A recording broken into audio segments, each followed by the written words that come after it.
new leaders no? Very happy to be back to work. Kaya nagpapasalamat din ako kay Senator Joel Villanueva for joining us in putting the household of the Senate back in order. So naihalal na namin si Senate President Shirley Gatchalian at si Senator Tito bilang SB Pro Tempore, nakapanumpa na rin si Majority Leader Migs. And kita nyo naman, sa unang kalahating araw pa lang ng special session, napaka-productive muli ng Senado. I'm so happy na na-approve na on second reading ang Magna Carta of Barangay Health Workers at umaasang mamayang hapon sa pag-resume namin ay gayon din, maiusad namin yung anti-hospital detention bill at yung anti-online sexual abuse and exploitation of children amendments bill. So very, very happy to be back to work at maisaayos yung aming bahay. Ma'am, ano masasabi niyo lang din, walang umattend from the minority? I thought na kung hindi man lahat, na at least some of them would attend. So umasa sana ako doon. It was, again, a sad thing, a disappointment na wala sila kanina. Dahil tungkulin naman namin lahat ng mga senador, whether sa majority o sa minority, na dumalo, no, lalo na sa isang special session para isettle yung sabi ng liderato, iusad yung mga bills na nabinbin ng mga linggo na.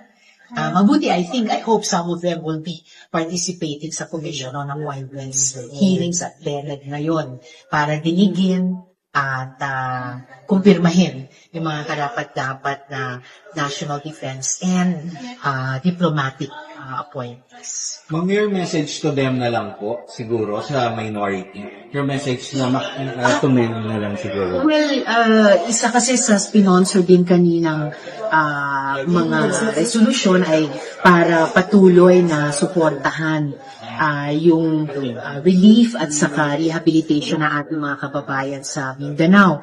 And meron namang standing na panawagan kami sa majority, sa mga kasama sa minority, na sabi namin, let the whole Senate stand with Mindanao. So sinimulan na namin mag-ambag ng tig-isang buwang sweldo. That is a standing invitation sa mga colleagues namin sa minority. And moving forward, lalo na po settled na yung issue ng paghalal ng Senate President after we declared all seats vacant a few weeks ago.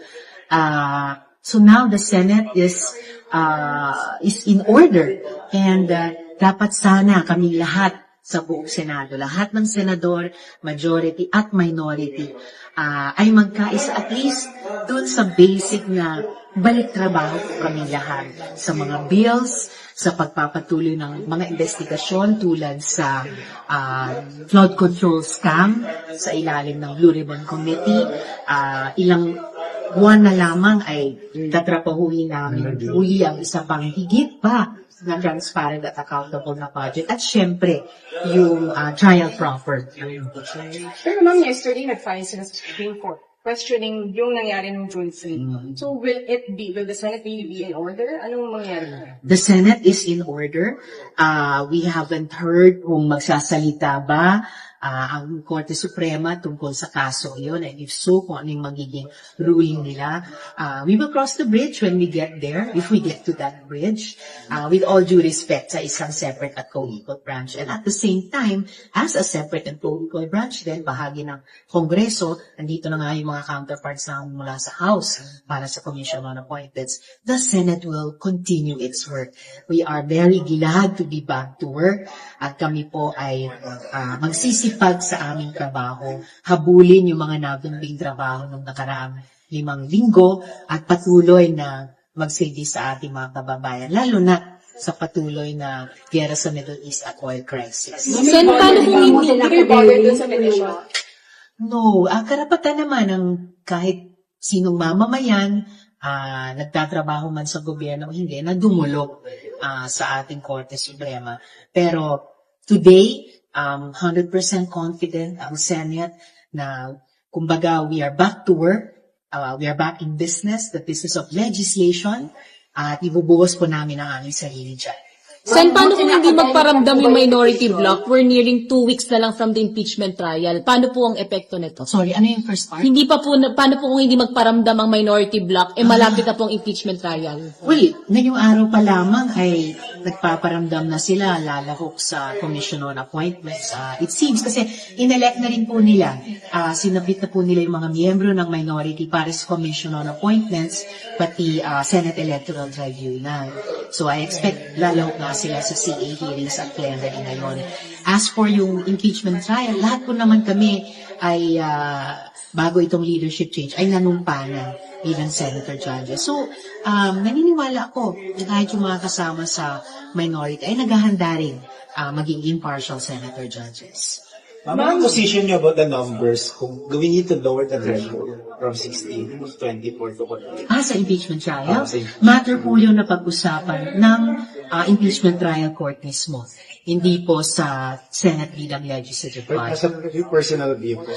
May mga lumilitaw na ilang mga legal opinions, pina-finalize din namin yung amin sa opisina ko bilang magiging senator judge din po ako. And at the right time, the impeachment trial court will have to tackle and settle that issue. We read. Can Senator Jinggoy participate in the trial kung given his suspension for your personal opinion?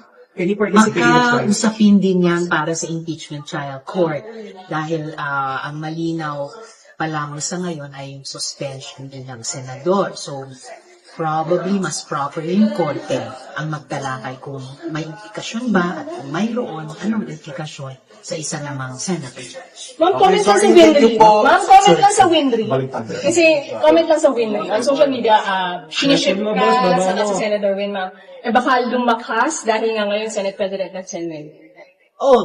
Senate President Gatchalian is strong on his own merits.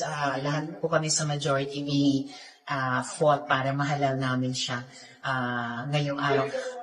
Kung may mga kababayan tayo na natutuwa sa akin, natutuwa kay Senate President, at dahil doon mas interesado sila sa trabaho namin, at trabaho ng buong Senate, nagpapasalamat ako sa kanila. So, hello sa mga winners. Please ipagpatuloy nyo yung pagsubaybay at pagsuporta sa trabaho ng Senate.